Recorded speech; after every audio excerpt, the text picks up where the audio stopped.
A finales del siglo XX, en una ciudad fría y lluviosa del norte del Reino Unido, una madre soltera caminaba empujando un cochecito de bebé sin saber que estaba a punto de cambiar para siempre la historia de la literatura y de la cultura popular mundial. Vivía de la asistencia social del Estado, estaba sumida en una depresión profunda y se sentía, en sus propias palabras, como el mayor fracaso que conocía. Sin embargo, esa misma mujer terminaría construyendo el universo mágico más influyente de las últimas décadas y se convertiría en la primera escritora billonaria del planeta. ¿Cómo lo logró? Antes de sumergirnos en este viaje de oscuridad y resurrección, suscríbete al canal de Cero a Imperio, porque aquí se cuentan las historias reales de quienes empezaron sin nada y levantaron auténticos imperios desde la nada. Mientras imaginas a esa joven madre tratando de llegar a fin de mes con unas pocas libras en el bolsillo, piensa que detrás de cada gran fenómeno global siempre hay años de dolor silencioso y decisiones imposibles. En este canal se busca desmenuzar esas decisiones, esos momentos en los que todo parecía perdido, y aún así, la persona decidió seguir adelante una vez más. Por eso, antes de continuar, cuéntame en los comentarios desde dónde nos estás viendo y qué opinas de la historia de J.K. Rowling hasta este punto, porque tu perspectiva enriquece esta comunidad de soñadores y emprendedores. Lo que estás a punto de escuchar no es solo la biografía de una autora, es una radiografía brutal de cómo la imaginación puede convertirse en un arma de supervivencia. Joanne Rowling nació en una familia de clase trabajadora en Inglaterra, sin ningún tipo de privilegios especiales, sin apellidos aristocráticos ni fortunas heredadas. Desde niña se refugió en los libros, inventando personajes, creando historias y escribiendo pequeños cuentos que le leía a su hermana menor, casi como un ensayo temprano de lo que vendría después. En su casa no sobraba el dinero, pero sobraba algo mucho más poderoso para una mente creativa: el tiempo y el silencio para imaginar otros mundos. Años más tarde, esa niña lectora compulsiva cargaría con un dolor inmenso cuando su madre, la única persona que alentaba su sueño de ser escritora, falleció tras una larga enfermedad, dejando en Joanne una herida emocional que marcaría para siempre su manera de contar historias. La muerte de su madre no solo significó una pérdida afectiva, sino también la caída de uno de los pocos pilares de estabilidad emocional que tenía. Ese vacío se filtró directamente en la atmósfera melancólica y sombría del mundo mágico que más tarde crearía, donde la orfandad, la ausencia y la búsqueda de un hogar se convierten en temas centrales. Mientras el resto del mundo veía simplemente entretenimiento juvenil, en el corazón de esa saga había un duelo real procesado página a página. Joanne, sin embargo, todavía estaba muy lejos de convertirse en una autora reconocida. En ese momento, solo era una joven adulta que trataba de encontrar un rumbo profesional, de sobrevivir a trabajos mal pagados y de sostener un sueño literario que muchos a su alrededor consideraban ingenuo. Buscando una nueva vida, Joanne aceptó un trabajo como profesora de inglés en la ciudad de Oporto, en Portugal, convencida de que un cambio de ambiente podría darle la estabilidad que tanto necesitaba. Allí conoció a un periodista portugués con quien inició una relación que pronto se transformó en matrimonio, una decisión que, en teoría, debía significar el inicio de una etapa de crecimiento y tranquilidad. Durante este tiempo, la idea de un niño mago que no sabía que era mago empezó a tomar forma con más claridad en su mente, como una chispa que se había encendido años atrás en un tren retrasado y que ahora se negaba a apagarse.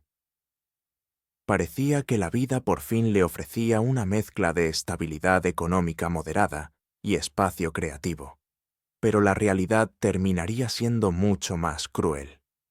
El matrimonio se deterioró con una velocidad devastadora, marcado por infidelidades, discusiones intensas y un clima emocional que se volvía cada vez más tóxico. En medio de ese caos nació su hija, una niña a la que Joan amó con una intensidad casi feroz, pero cuya llegada no fue suficiente para reparar una relación ya rota hasta la raíz. Las tensiones crecieron tanto que poco tiempo después del nacimiento de la bebé, la única opción viable para Joan fue huir de Portugal con su hija en brazos. Esa decisión la llevó de vuelta a las Islas Británicas, a la ciudad de Edimburgo, pero no como una triunfadora que volvía a casa, sino como una madre soltera sin empleo, con traumas recientes y un futuro completamente incierto. Instalada en Edimburgo, Joan se encontró en la etapa más oscura de su vida, una especie de fondo del pozo en el que coincidían el duelo no resuelto por la muerte de su madre, el fracaso matrimonial y la responsabilidad absoluta de criar sola a una bebé. Dependía de los subsidios del Estado para pagar un pequeño apartamento y comprar comida, midiendo cada moneda con el cuidado de quien no sabe si habrá suficiente para la semana siguiente. Aquella mujer que había soñado con una carrera académica sólida y una vida relativamente estable, se veía ahora haciendo filas para recibir asistencia social, rodeada de la sensación de haber fallado en todo. Esta combinación de pobreza material y desesperación emocional desembocó en una depresión clínica que la llevó incluso a contemplar el suicidio. En medio de ese abismo psicológico, hubo un pensamiento que se convirtió en su ancla para no dejarse arrastrar por completo: su hija.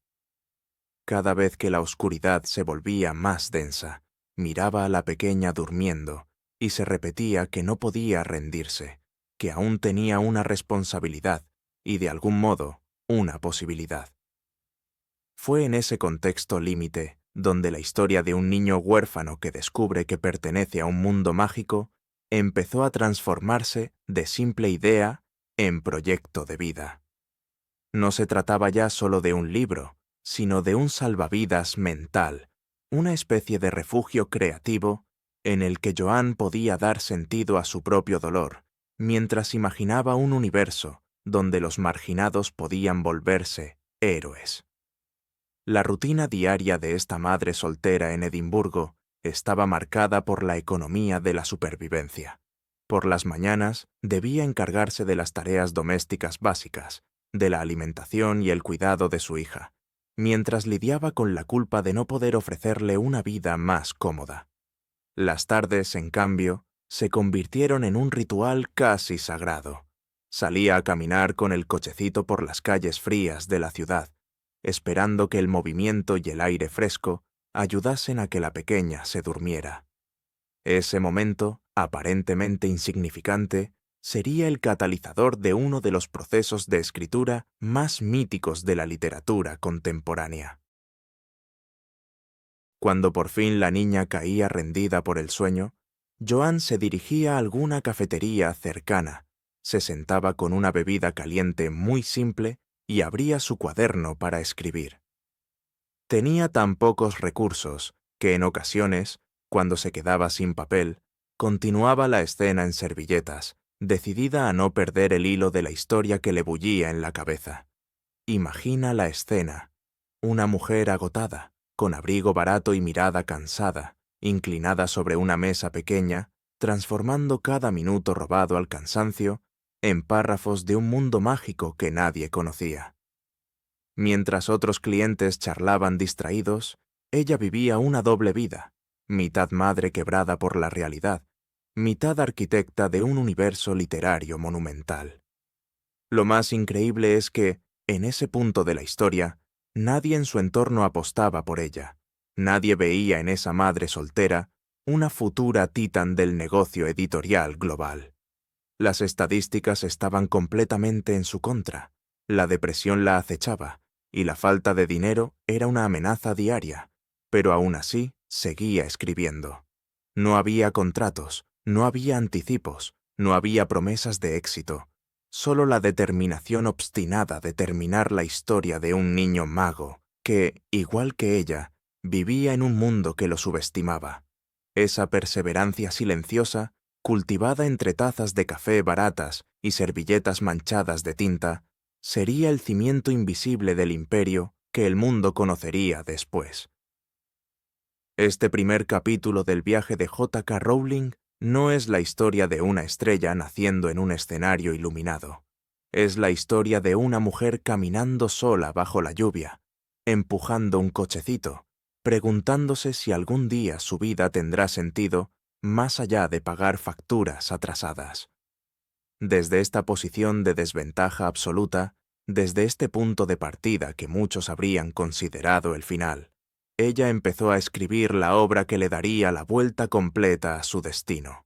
Si hoy su nombre es sinónimo de éxito descomunal, de cifras de ventas inimaginables y de una fortuna que alcanza el orden de los miles de millones, es precisamente porque antes se atrevió a atravesar este desierto de fracaso y pobreza. Y es en ese contraste brutal, entre la oscuridad de Edimburgo y el brillo de su legado, donde se esconde la verdadera magia de su historia. En las calles empedradas y frías de Edimburgo, la rutina de aquella madre soltera parecía un bucle interminable de cansancio, preocupación y silenciosa resistencia. Cada día comenzaba con el mismo cálculo mental: cuánto dinero quedaba para el alquiler, para la comida, para los pañales, para el transporte. No había lujos, no había margen de error, solo una supervivencia que se medía libra a libra, casi como si cada moneda fuera una pequeña batalla ganada contra la miseria. Sin embargo, detrás de esa apariencia de vida gris, Joan estaba preparando en secreto el conjuro literario que cambiaría su destino para siempre. Su arma más poderosa no era el dinero ni las conexiones, sino un viejo bolígrafo y una imaginación indomable. Mientras otras personas veían en las cafeterías simples lugares para matar el tiempo, para ella se habían convertido en oficinas improvisadas, templos de creación en los que podía escapar de la opresión de su pequeño apartamento frío. Sabía que si se quedaba encerrada entre paredes, con la depresión acechando y el llanto de la bebé rompiendo el silencio, corría el riesgo de hundirse aún más. Por eso, empujaba el cochecito por las calles hasta encontrar una mesa libre en algún café donde el ruido de fondo se mezclara con sus pensamientos y le permitiera escribir sin sentir que el mundo se cerraba sobre ella. En aquellos locales modestos, rodeada del murmullo de conversaciones ajenas y del aroma persistente del café recién hecho, Joan se sentaba frente a una taza caliente que a veces tardaba en beber porque temía no poder pagar otra.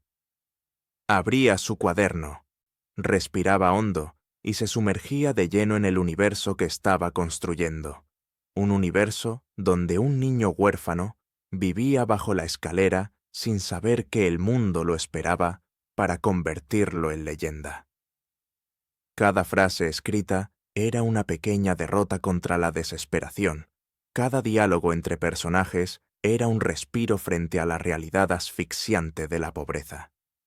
Mientras su hija dormía en el cochecito, ella trabajaba con la urgencia de quien sabe que cada minuto de silencio vale oro. La falta de recursos era tan extrema que en más de una ocasión se vio obligada a escribir escenas enteras en servilletas, porque el cuaderno se había llenado antes de lo que su bolsillo podía permitirse reemplazarlo. Esa imagen, casi poética y brutal al mismo tiempo, resume a la perfección el contraste de su vida. Una autora futura billonaria, copiando párrafos apretados sobre trozos de papel desechable, temiendo que cualquier descuido hiciera que el camarero los tirara a la basura. Donde otros habrían visto vergüenza, ella veía continuidad, un pacto consigo misma de no detener el flujo de la historia solo porque las circunstancias materiales fueran miserables. Era la encarnación pura de la perseverancia creativa, escribiendo literalmente con lo que hubiera a mano. El frío escocés golpeaba con dureza. pero dentro de las cafeterías había una tibieza tenue que funcionaba casi como un hechizo protector. Joan observaba a la gente entrar y salir, parejas discutiendo en voz baja, estudiantes repasando apuntes, ancianos leyendo el periódico, y de todos ellos tomaba algo para alimentar a sus personajes. La manera en que alguien alzaba la voz, la expresión de derrota en el rostro de un hombre que contaba las monedas, la risa despreocupada de un grupo de jóvenes, todo se convertía en materia prima para su imaginación. Edimburgo, con sus edificios antiguos, sus cementerios melancólicos y su ambiente de ciudad cargada de historia, se fusionaba con su mundo interior para dar vida a un universo mágico que, aunque nadie lo sospechaba, ya empezaba a latir con fuerza entre líneas. Mientras escribía, no solo inventaba personajes, también dialogaba con sus propios miedos y fracasos. En ese niño mago que no conocía su origen ni su potencial, volcó el sentimiento de insignificancia que había cargado durante años. En los amigos leales que lo acompañaban, proyectó el deseo de tener una red de apoyo que ella misma casi no había tenido. En los profesores severos pero justos, dejó rastros de la admiración que sentía por la educación como vía de escape para las clases trabajadoras. Cada página era un espejo de su interior, disfrazado de fantasía, pero construido con emociones muy reales, con cicatrices que aún dolían. Los días malos no desaparecieron por arte de magia. De hecho, muchas veces, llegaba a la cafetería con los ojos hinchados de llorar, después de alguna carta de rechazo laboral o de una discusión con la oficina de asistencia social. Había trámites que parecían diseñados para recordarle constantemente su posición de vulnerabilidad, formularios interminables, funcionarios indiferentes, miradas que juzgaban sin comprender el peso que traía sobre los hombros. Sin embargo, en cuanto se sentaba, tomaba el bolígrafo y regresaba a Hogwarts. Todas esas humillaciones parecían, al menos por un rato, perder su poder sobre ella. En el papel, la injusticia podía ser derrotada, los marginados podían alzarse y los abusadores podían ser castigados. Esa dinámica de doble vida se fue volviendo cada vez más fuerte. De puertas afuera, seguía siendo la madre sin empleo, que medía con desesperación el saldo de su cuenta bancaria y calculaba cuántos días podía estirar la ayuda del Estado antes de quedarse sin nada. De puertas adentro, en las páginas de su manuscrito, ya era una arquitecta de mundos complejos, una narradora capaz de hilar tramas, misterios y emociones que, sin saberlo, engancharían a millones de lectores en todos los continentes. Lo impresionante es que la distancia entre esas dos realidades era inmensa, y aún así convivían en la misma persona que tomaba el autobús con un billete sencillo y soñaba con portadas de libros que todavía no existían. Por las noches, cuando regresaba al apartamento agotada, debía seguir enfrentando la crudeza de la vida cotidiana. Había facturas que no daba cómo pagar. Electrodomésticos viejos que se estropeaban en el peor momento posible y una soledad densa que se multiplicaba cuando la bebé finalmente se dormía y el silencio se hacía absoluto. Sin embargo, incluso en esas horas oscuras, aprovechaba para revisar lo escrito durante el día, corregir frases, añadir detalles o simplemente imaginar cómo seguiría la historia al día siguiente en la cafetería. Su disciplina no era la de alguien con tiempo y comodidad, sino la de quien sabe que, si deja de avanzar aunque sea un poco, el sueño se le escapa entre los dedos. Con el paso de los meses, el manuscrito del primer libro empezó a tomar cuerpo, hoja tras hoja, como si fuera un edificio levantado sin planos oficiales, pero con una visión inquebrantable. Joan no tenía un contrato editorial, no sabía si algún profesional de la industria llegaría a leer esas páginas, pero se había hecho una promesa: terminar la historia, cueste lo que cueste. Esa promesa era lo único que dependía enteramente de ella, lo único que ni la crisis económica ni la burocracia podían arrebatarle. Así, mientras el mundo la veía como una cifra más en las estadísticas de pobreza, ella ya estaba levantando los cimientos del que se convertiría en uno de los universos narrativos más rentables y queridos de la historia moderna. Lo más fascinante de este periodo es que no hubo un gran momento de iluminación repentina, ni un golpe de suerte milagroso, sino una suma de actos pequeños, casi invisibles. Cada salida con el cochecito, cada taza de café compartida entre 2 días, cada servilleta escrita con apuro, formaban parte de una cadena de decisiones disciplinadas. Donde muchos veían solo sacrificio estéril, Joan veía un proceso, un trabajo de largo aliento, que quizás algún día daría frutos. La magia, en su caso, no estaba en varitas ni hechizos, sino en la capacidad de seguir escribiendo, incluso cuando todo indicaba que nadie estaba esperando ese libro. En esas cafeterías anónimas, con muebles gastados y ventanas empañadas, se completó la metamorfosis silenciosa de una madre quebrada por la realidad en una creadora decidida a apostar su tiempo, su energía y su escaso dinero en una sola carta, su historia. Cuando terminó el manuscrito, no tenía un futuro asegurado, ni una editorial dispuesta a recibirla con los brazos abiertos, pero sí tenía algo que antes no existía, un volumen concreto de páginas donde había volcado sus miedos, sus pérdidas y sus esperanzas más profundas. Ese manuscrito, nacido entre la pobreza y la persistencia, sería el billete de entrada a la siguiente fase de su viaje, donde el mundo empezaría a juzgar, una por una, las palabras que ella había escrito en soledad. Porque si escribir aquel libro fue una batalla titánica contra la depresión, el cansancio y la escasez, lo que vendría después sería una guerra abierta contra el rechazo, la indiferencia y el escepticismo de una industria editorial que, al principio, no supo ver el tesoro que tenía delante. Pero esa es otra historia, la del momento en que aquellos capítulos escritos en cafeterías enfrentaron su primera gran prueba ante el mundo real, una prueba que pondría a Joan cara a cara con el fantasma del fracaso una vez más, antes de permitirle tocar, por fin, la puerta del éxito.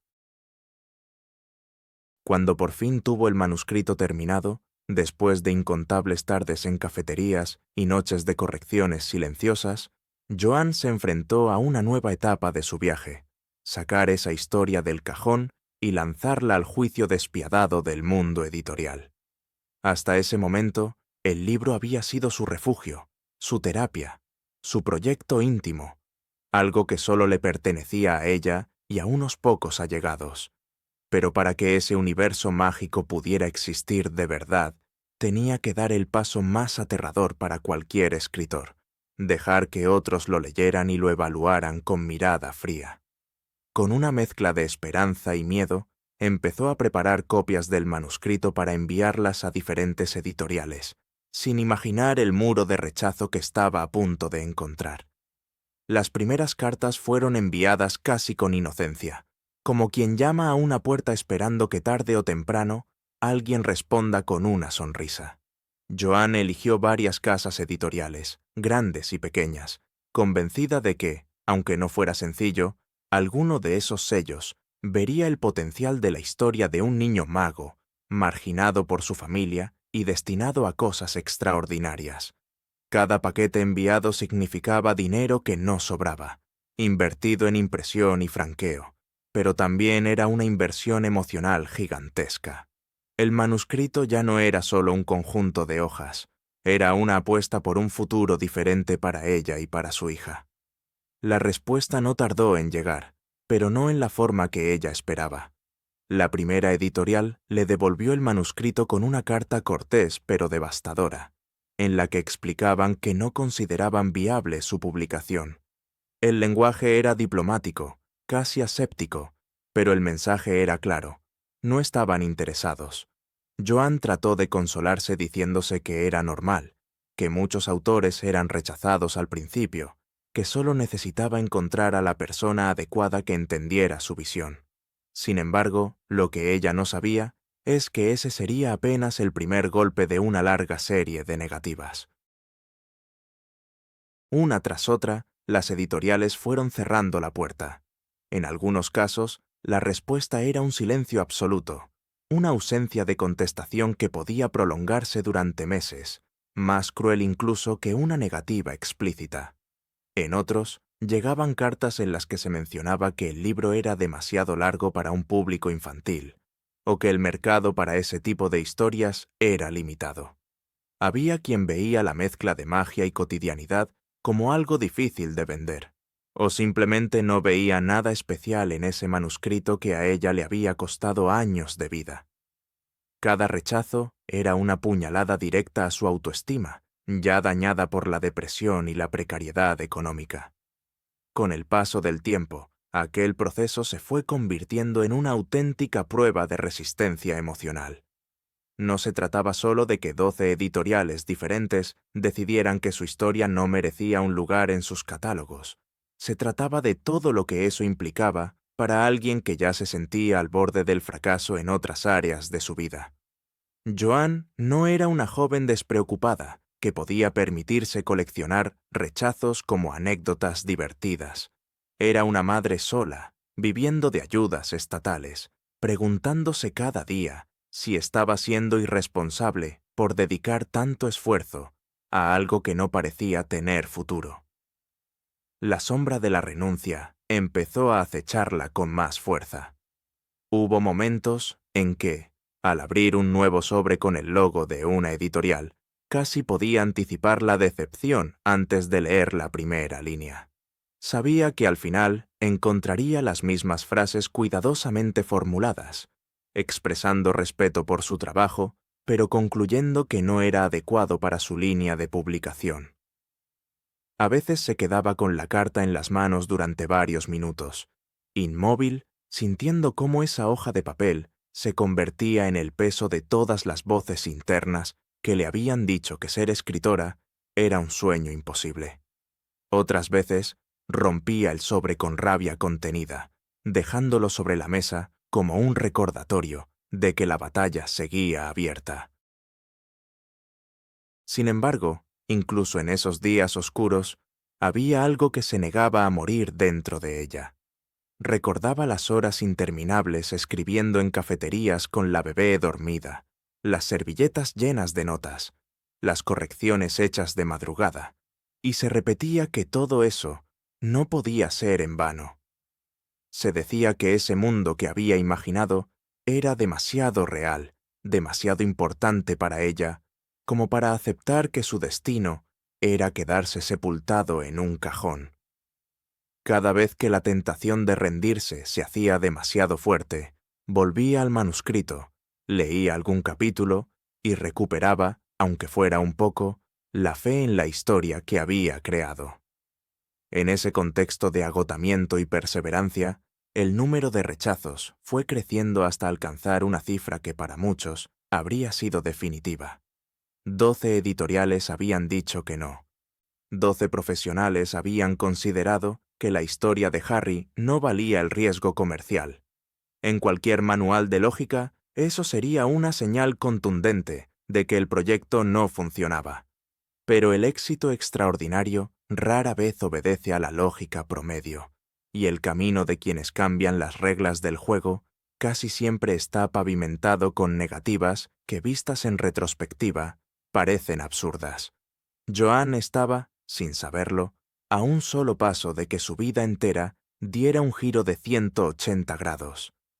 La editorial que terminaría rompiendo la cadena de rechazos no era una gigantesca corporación internacional, sino una casa relativamente pequeña llamada Bloomsbury. Uno de los responsables recibió el manuscrito, casi como se reciben tantos otros, sin sospechar que sostenía entre sus manos el germen de un fenómeno literario sin precedentes. Lo leyó con interés, pero incluso así dudó de su potencial comercial en el segmento infantil, dominado por fórmulas más sencillas y menos extensas. Hubo un momento en que la historia estuvo a punto de sumarse a la pila de manuscritos descartados, y ese pudo haber sido el final silencioso de todo. El giro dramático llegó gracias a un detalle que, visto desde fuera, parece sacado de la misma lógica mágica que impregna los libros: la intervención de una niña. El editor llevó a casa el primer capítulo y se lo dio a su hija para que lo leyera, casi como una prueba casual, para ver si conectaba con el público al que teóricamente iba dirigido.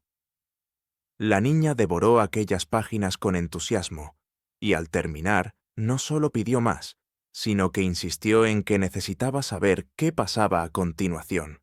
Esa reacción espontánea, esa fascinación genuina de una lectora niña, fue el detonante que cambió el destino del manuscrito. Para Joanne, la noticia de que Bloomsbury estaba considerando seriamente publicar su libro llegó envuelta en una mezcla de incredulidad y miedo. Después de tantas negativas, era difícil creer que, por fin, alguien estuviera dispuesto a apostar por su historia. Cuando se confirmó la decisión y recibió la propuesta formal, sintió una especie de alivio abrumador, casi físico, como si le quitaran de encima un peso que había cargado durante años. Sin embargo, ese alivio venía acompañado de una dosis de realidad. El adelanto económico que le ofrecieron era de solo 1.500 libras. 1.500 libras no eran ni de lejos la llave de la libertad financiera que ella soñaba. En términos puramente económicos, apenas alcanzaban para cubrir algunos meses de gastos básicos, sin margen para grandes celebraciones. Además, el propio editor le sugirió que buscara un trabajo adicional, advirtiéndole que era muy improbable que llegara a ganar dinero de verdad escribiendo libros para niños. Era como si el sistema entero se empeñara en recordarle que, aunque le daban una oportunidad, no debía hacerse ilusiones desmedidas. Pero lo que ellos veían como un pequeño gesto, para ella era nada menos que la validación que había estado esperando toda su vida. Ese adelanto modesto representaba algo infinitamente más valioso que su cifra numérica. Significaba que su historia, aquella que había nacido en la pobreza y la tristeza, iba a convertirse en un libro real, con portada, con páginas impresas, con un lugar en las estanterías de las librerías. Significaba que su hija podría, algún día, señalar un volumen y decir que su madre lo había escrito. Significaba que aquellos 12 rechazos ya no eran el final del relato, sino el prólogo dramático necesario para magnificar la fuerza del sí que acababa de recibir. En términos narrativos, la tensión había alcanzado su punto máximo, y de pronto aparecía la primera señal concreta de resolución. Lo fascinante de este momento es que ni Joanne ni Bloomsbury tenían idea de la magnitud real de lo que acababan de desencadenar. Para la editorial, era una apuesta pequeña en un mercado competitivo, una prueba más entre tantas.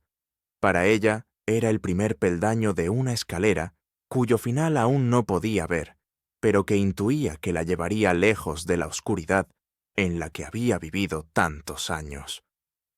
Lo que sí estaba claro es que, sin la obstinación de seguir enviando el manuscrito después de cada rechazo, sin esas 12 negativas que habrían quebrado a cualquiera, el mundo nunca habría conocido a Harry, a Hermione, a Ron, ni al universo entero que los acompañaba. Desde una perspectiva de emprendimiento y éxito, este capítulo de la vida de J.K. Rowling encierra una lección brutal y poderosa. No basta con tener talento, no basta con tener una buena idea, incluso no basta con haber terminado un proyecto monumental. Siempre habrá una etapa en la que el mundo diga que no, una y otra vez, con argumentos técnicos, comerciales o simplemente por inercia. Lo que marca la diferencia entre quienes se quedan en el intento y quienes construyen un imperio es la capacidad de soportar esos noes sin perder del todo la fe en el propio trabajo. Joanne, la mujer que guardaba cartas de rechazo en una caja, estaba a punto de demostrar que, a veces, el siguiente sobre en el buzón es el que contiene la oportunidad que lo cambia todo. El día en que el libro finalmente salió de imprenta, el mundo no se detuvo. No hubo titulares gigantes en los periódicos, ni filas interminables en las librerías. Era una primera tirada pequeña, casi tímida, de unos pocos cientos de ejemplares que parecían destinados a pasar desapercibidos en las estanterías. Para la editorial, era una apuesta moderada más entre tantas. Para Joan, en cambio, era el momento en que su sueño dejaba de ser solo un archivo de hojas mecanografiadas y se convertía en un objeto tangible que podía sostener entre sus manos. Aquel volumen con portada sencilla representaba la prueba física de que no había escrito en vano. Al ver su nombre impreso en la cubierta, sintió una mezcla explosiva de orgullo, incredulidad y miedo. Orgullo por haber llegado hasta allí, después de años de pobreza, depresión y rechazo sistemático. Incredulidad porque la niña que escribía cuentos para su hermana ahora figuraba como autora publicada. Miedo porque, a partir de ese momento, la historia dejaba de pertenecerle solo a ella, y que, con cada nueva reseña positiva, con cada pequeño premio literario dirigido a literatura infantil que el libro conseguía, la atención sobre aquella historia del niño mago iba creciendo. Libreros que al principio habían pedido solo unos pocos ejemplares, comenzaron a solicitar más, intrigados por la insistencia de sus clientes jóvenes. Algunos medios de comunicación empezaron a dedicar columnas a ese fenómeno incipiente, destacando cómo una obra, en apariencia escrita para niños, lograba capturar también el interés de adultos. Sin grandes campañas de marketing, sin un aparato publicitario monstruoso, el libro estaba ganando terreno de forma orgánica, impulsado por el entusiasmo genuino de sus lectores. El siguiente gran salto se produjo cuando los derechos de publicación fueron adquiridos por una editorial estadounidense que vio un potencial mucho más grande del que otros habían imaginado. El monto pagado por esos derechos fue inusualmente alto para un libro dirigido al público infantil, una cifra que por primera vez colocó a Joan en un nuevo nivel económico. Para una mujer que había contado monedas para llegar a fin de mes, aquella suma representaba una validación brutal de su trabajo. Significaba que ya no solo se trataba de un pequeño éxito local, sino de una historia con capacidad de conquistar otros mercados, otras culturas y otros idiomas. A medida que se publicaban las continuaciones de la saga, el fenómeno dejó de ser simplemente literario y se transformó en un tsunami cultural. Cada nuevo libro se convertía en evento, con lectores haciendo fila durante horas para obtener un ejemplar el mismo día del lanzamiento. Bibliotecas y librerías organizaban lecturas nocturnas.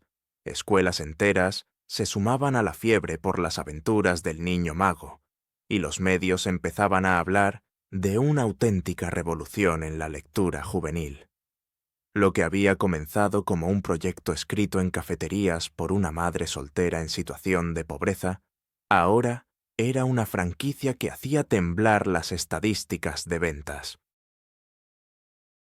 Con el paso de los años, las cifras alcanzaron dimensiones que en otro contexto habrían sonado casi ridículas. La saga completa superó la marca de cientos de millones de ejemplares vendidos alrededor del mundo, convirtiéndose en uno de los mayores éxitos editoriales de todos los tiempos. Las traducciones se multiplicaron, llevando el universo de Hogwarts a decenas de idiomas y a países donde inicialmente nadie habría imaginado que una historia sobre magos británicos pudiera arraigar tan profundamente. En las estanterías de millones de hogares, aquellos lomos con el nombre de la autora se alineaban como columnas de un mismo templo narrativo. El impacto fue tan descomunal que la industria del cine no tardó en acudir a la puerta de Joan, consciente de que tenía entre manos una mina de oro narrativa. Los estudios adquirieron los derechos para adaptar la saga a la gran pantalla y pusieron en marcha una maquinaria cinematográfica gigantesca. Cada estreno se convertía en un acontecimiento global, con salas llenas, campañas de promoción millonarias y una legión de fans esperando ver materializado en imágenes el mundo que habían imaginado al leer.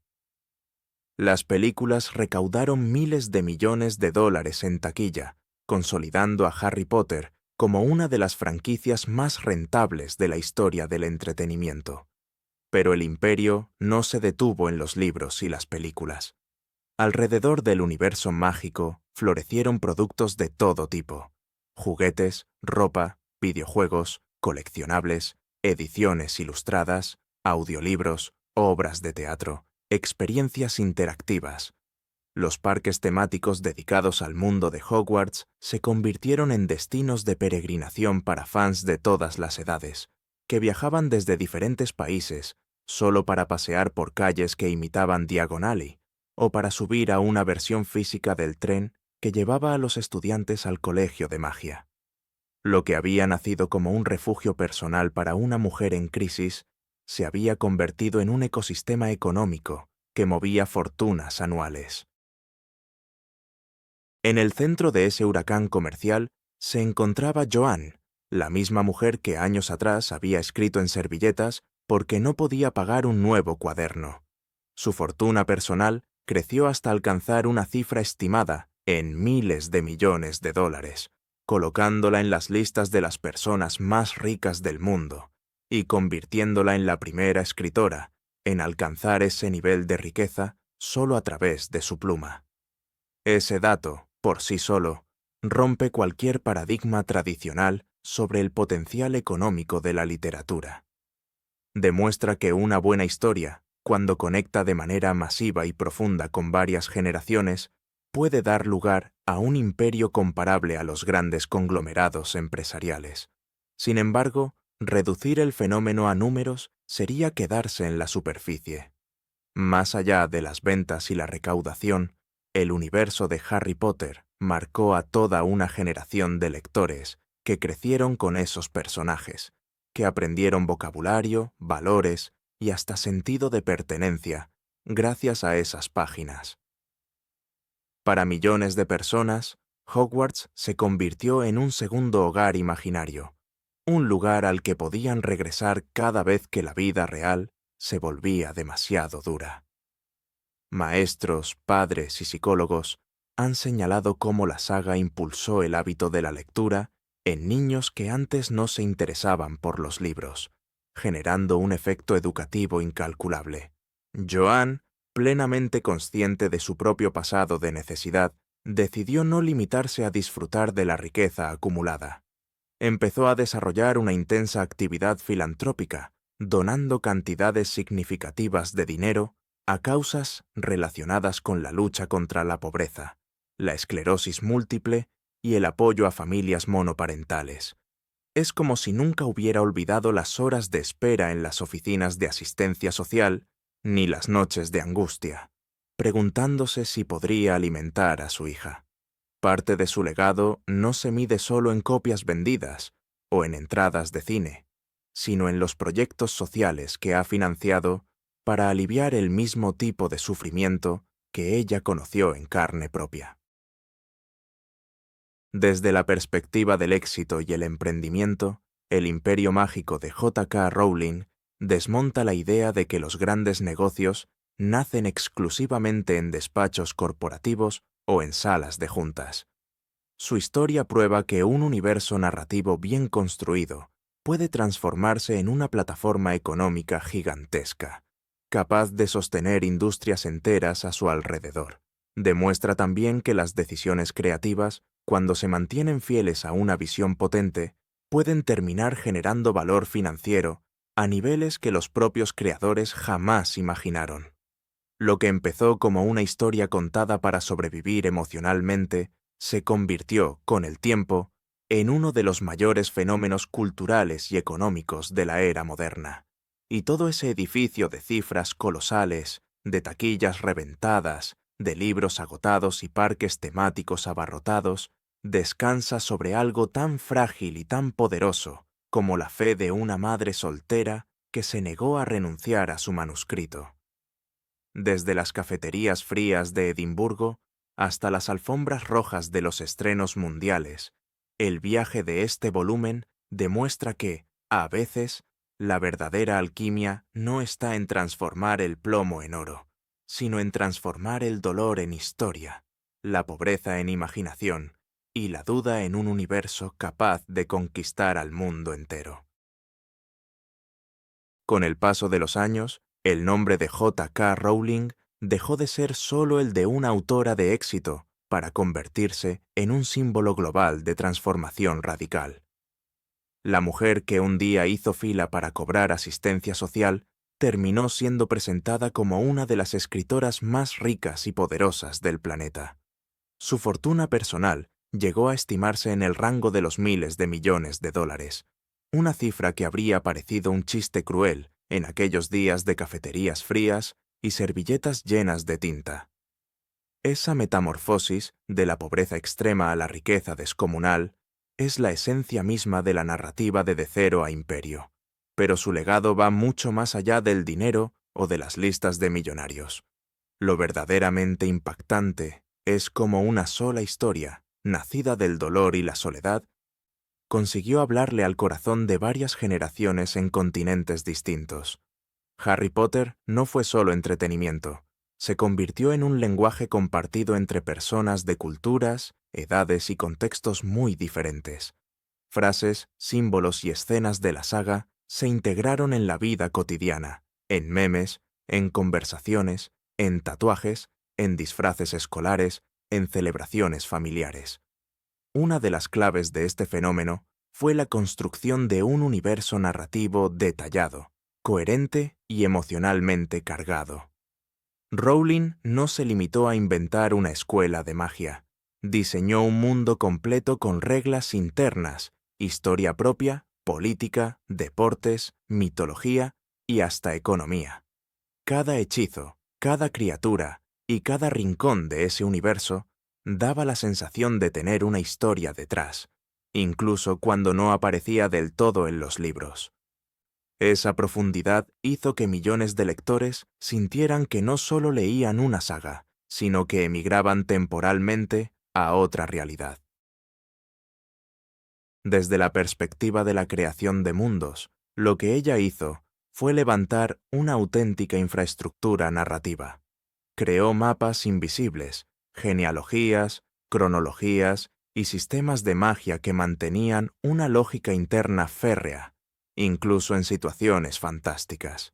Esto permitió que los lectores confiaran en el relato, porque percibían que todo estaba conectado y tenía una razón de ser. Para cualquiera que quiera construir una franquicia duradera, la lección es contundente. No basta con una buena trama, hace falta un universo sólido, donde esa trama pueda expandirse sin romperse. Otro elemento central de su legado es la manera en que articuló la lucha entre la luz y la oscuridad a través de personajes profundamente humanos. Los héroes no son perfectos, cometen errores, sienten miedo, dudan y a veces fallan estrepitosamente. Los villanos, por su parte, encarnan no solo el mal abstracto, sino también la intolerancia, el abuso de poder, la manipulación y el fanatismo. Este enfoque permitió que la saga funcionara a varios niveles, como aventura mágica para los más jóvenes y como reflexión ética y política para lectores más adultos. En la historia de Harry y sus amigos se repiten temas que conectan de manera directa con la biografía de Rowling: la orfandad, la búsqueda de identidad, el sentimiento de no pertenecer, la importancia de la amistad como tabla de salvación. No es casualidad que el lugar de refugio del protagonista no sea una mansión lujosa, sino un colegio que se convierte en hogar elegido. Esa idea, la de construir tu propia familia con quienes te apoyan, resuena especialmente en alguien que atravesó la depresión y la precariedad, sintiéndose muchas veces sola frente al mundo. Desde el punto de vista de la perseverancia creativa, su historia es una demostración brutal de lo que significa insistir más allá del rechazo. 12 editoriales le dijeron que no, y cada una de esas negativas habría sido excusa suficiente para archivar el manuscrito y buscar un trabajo convencional de tiempo completo. Sin embargo, ella continuó, apoyándose en una convicción casi irracional de que su historia merecía existir. Esa terquedad, vista a posteriori, es el cimiento invisible de todo el imperio posterior. Para quienes crean contenido, escriben, emprenden o levantan proyectos desde cero, la lección es clara y a la vez incómoda. El mundo no está obligado a aplaudirte al primer intento. De hecho, lo más probable es que te ignore, te rechace o te subestime. La diferencia está en lo que haces después de escuchar esos noes, si los conviertes en sentencia definitiva o en combustible para pulir aún más tu obra. Joan eligió lo segundo, y esa decisión la separó de millones de personas con talento que abandonaron demasiado pronto. Su historia también plantea una reflexión importante sobre el uso del éxito una vez que llega. Muchos podrían haberse limitado a disfrutar de la fortuna y la fama, pero ella decidió implicarse en causas sociales que tocaban fibras muy personales. A través de donaciones y fundaciones, ha apoyado a familias monoparentales, a personas enfermas y a quienes viven al borde de la exclusión. Es como si quisiera cerrar el círculo, devolviendo algo al mundo que un día le dio la espalda, pero que más tarde la elevó a alturas impensables.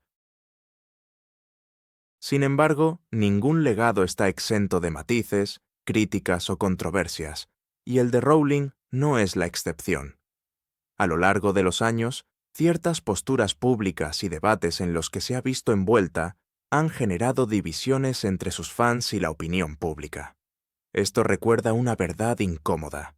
Los seres humanos que construyen imperios culturales no son figuras inmaculadas, son personas complejas, con opiniones, errores y contradicciones. Separar la obra de la autora, entender el contexto y formarse un criterio propio se vuelve parte del ejercicio crítico de cualquier espectador adulto. Más allá de esas polémicas, hay algo que permanece incontestable: el impacto abrumador que su obra ha tenido en la alfabetización emocional y lectora de millones de jóvenes.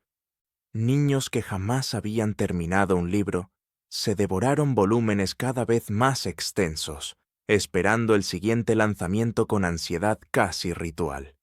Familias enteras encontraron en la saga un punto de encuentro, leyendo juntos, conversando sobre los personajes, debatiendo decisiones morales.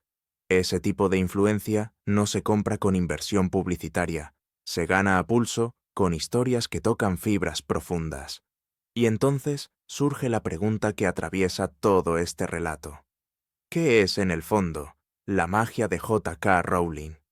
No se trata solo de hechizos inventados ni de criaturas fantásticas, sino de la capacidad de convertir el sufrimiento en relato, la soledad en mundos compartidos y el rechazo en motivación. Su vida demuestra que la creatividad, cuando se cultiva con disciplina férrea y una paciencia casi obstinada, puede ser una forma de resistencia frente a la adversidad. Donde otros veían solo fracaso, ella vio material narrativo.